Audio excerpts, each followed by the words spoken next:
Assalamualaikum warahmatullahi wabarakatuh. Anak-anakku semua, salam sehat.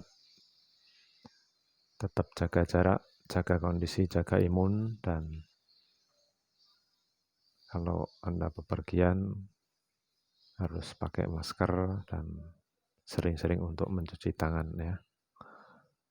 Baik, sebelum saya sampaikan kisi-kisi ujian mid semester Gasal pada tahun 2020-2021, saya perlu ingatkan juga bahwa materi ini terkait dengan materi PSRTV yang di kelas 11 kemarin. Jadi tolong untuk blok diagram, baik itu blok diagram televisi hitam putih maupun yang warna, tolong itu tetap dipelajari dan dihafalkan. Karena nanti termasuk bagian yang akan kita keluarkan pada mid semester tanggal 14 besok ya. Baik, kita mulai untuk kisi-kisi mapel PSRTV kelas 12. Kita mulai dari bagian catu daya ya. Untuk catu daya sendiri itu nanti kita pelajari yang catu daya model SMPS. Di mana SMPS itu kepanjangan dari Switch Mode Power Supply ya. Jadi catu daya yang istilahnya switching sama ya. Nah, untuk catu daya ini bagian-bagian yang perlu Anda siapkan adalah pengertian catu daya sendiri itu apa, terutama catu daya yang SMPS. Kemudian blok diagram dari catu daya, ya seperti dilihat di layar. Untuk blok SMPS itu ada bagian AC, DC, AC, dan DC. Jadi ada 4 bagian ini yang perlu Anda pahami. Di mana masing-masing blok itu ada komponen-komponen tertentu yang menjadi ciri khas. Contoh misalnya bagian AC pertama, di situ ada input tegangan AC 220 ya. Kemudian DC itu berarti sudah keluaran dari penyearah bridge. Kemudian AC yang kedua di situ berarti sudah masuk pada trafo switching. Dan DC yang keempat itu adalah outputnya. Di samping itu juga Anda perlu pahami filter yang ada pada satu daya switching ya. Selama ini mungkin kita paham yang namanya filter itu pakai elko ya. Tapi tidak hanya sebatas itu saja, karena pada satu switching ini ada filter namanya adalah filter electric magnet interference ya. Jadi filter EMI. Ini terletak di bagian AC ya, di awal itu. Kemudian Anda juga perlu pahami posisi rangkaian catu daya itu pada bagian mana, pada penerima TV. Ciri-cirinya seperti apa ya.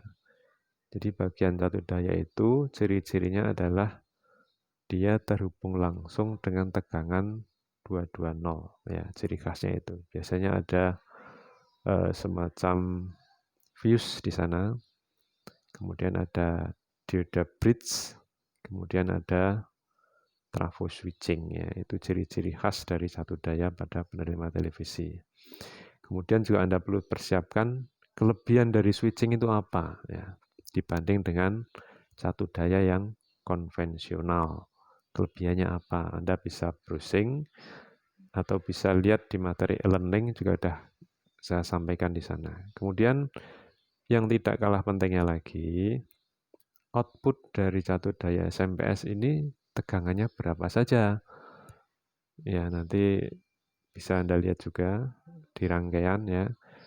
Sekilas perlu saya sampaikan, output dari satu daya switching itu ada bermacam-macam tegangan kerja. Ada yang 110 digunakan untuk playback, kemudian 24 volt untuk bagian vertikal, kemudian ada lagi yang 15 volt biasanya untuk satu dayanya power amplifier ya. Kemudian ada lagi yang 12 volt, ada yang 5 volt untuk bagian IC video ya. Itu sekilas untuk bagian catu daya. Kemudian di situ juga saya berikan contoh soal ya. Misalnya komponen pada catu daya yang berfungsi sebagai filter tegangan itu komponennya apa ya. Anda bisa milih nanti. Di situ ada pilihan dioda, kemudian trafo, kemudian ada lagi resistor, ada lagi IC. Kira-kira ini apa? Coba nanti Anda pikirkan ya. Selanjutnya bagian yang kedua ini adalah bagian raster. Jadi raster ini juga penting karena raster ini adalah sebelum kita melihat tampilan dari televisi, biasanya ada bintik-bintik hitam putih di layar. Itu namanya adalah raster. Nah, raster ini yang perlu kita pahami adalah satu, pengertian raster sendiri itu apa ya. Yang kedua, raster itu terbentuk karena terjadinya scanning pada layar televisi. Nah, scanning pada televisi standarnya adalah 625 baris ya. Di mana itu dilakukan 2 kali scanning untuk televisi di Indonesia. Jadi ada 2 kali scanning. Scanning pertama adalah scanning garis ganjil, yang kedua scanning garis gendap. Nah, masing-masing itu perhitungannya adalah kalau garis ganjil yang pertama itu berarti prosesnya adalah 625 dibagi 2 ya. Berarti 312,5 baris. 2 kali ketemunya 625. Itu untuk scanningnya. Kemudian sinyal brush. Sinyal brush itu pada televisi warna ya. Hitam putih tidak ada. Karena fungsi dari sinyal brush ini adalah untuk menyinkronkan frekuensi pembawa warna dari pemancar ke penerima televisi kita. Jadi sekali lagi sinyal brush ini selain Anda juga tahu fungsinya, kira-kira kalau pada televisi hitam putih ada enggak? Ini juga perlu Anda pikirkan. Kemudian selanjutnya adalah sinyal luminan ya. Sinyal luminan ini baik televisi hitam putih maupun warna semuanya ada. Karena ini terkait dengan level gelap dan terangnya gambar. Kemudian yang kedua ada sinyal krominan. Nah, sinyal krominan ini kaitannya dengan kroma atau warna gambar. Dua-duanya antara luminan dan krominan ini harus ada pada televisi color. Kalau pada hitam putih, krominan juga tidak ada. Nah, dari sini kita bisa lihat contoh soal ya.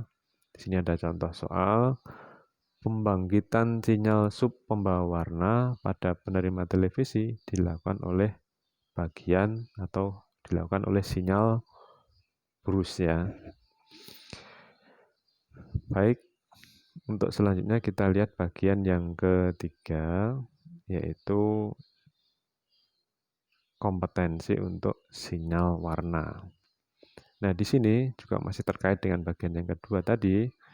Di sini ada persamaan untuk sinyal luminan. Ya, luminan itu kaitannya dengan level terang dan gelapnya gambar.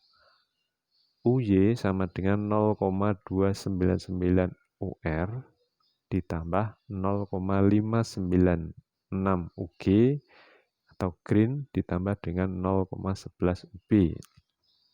Ini adalah persamaan untuk sinyal luminan.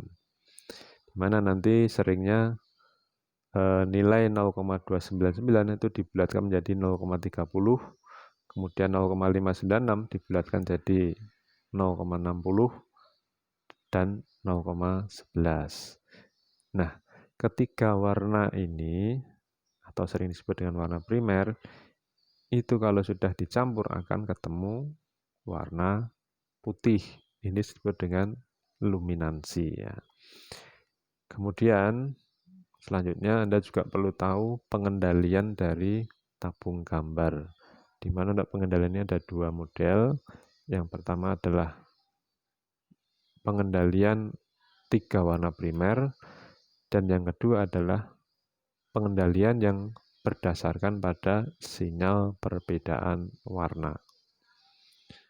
Kemudian sebagai contoh soal, misalnya di sini saya berikan contoh soal, sinyal luminans terbentuk dari 3 warna primer yang dicampur dalam rangkaian metrik dengan perbandingan. Di situ ada pilihan 5, Anda bisa memilih yang poin kedua. Nah, poin kedua itu sebenarnya kalau secara rinci itu adalah dari ini, asalnya 0,299 kita bulatkan ya. Itu kaitannya dengan sinyal luminansi. Mungkin demikian untuk kisi-kisinya. Jadi sekali lagi untuk bahan mid semester Gasal ini, kalian bisa fokus mempelajari 3 macam KD tadi, mulai dari catur daya, kemudian raster, dan yang ketiga adalah sinyal warna. Oke, demikian. Semoga nanti Anda sukses dalam menempuh mid semester Gasal tahun ini. Sekali lagi, selamat belajar. Assalamualaikum warahmatullahi wabarakatuh.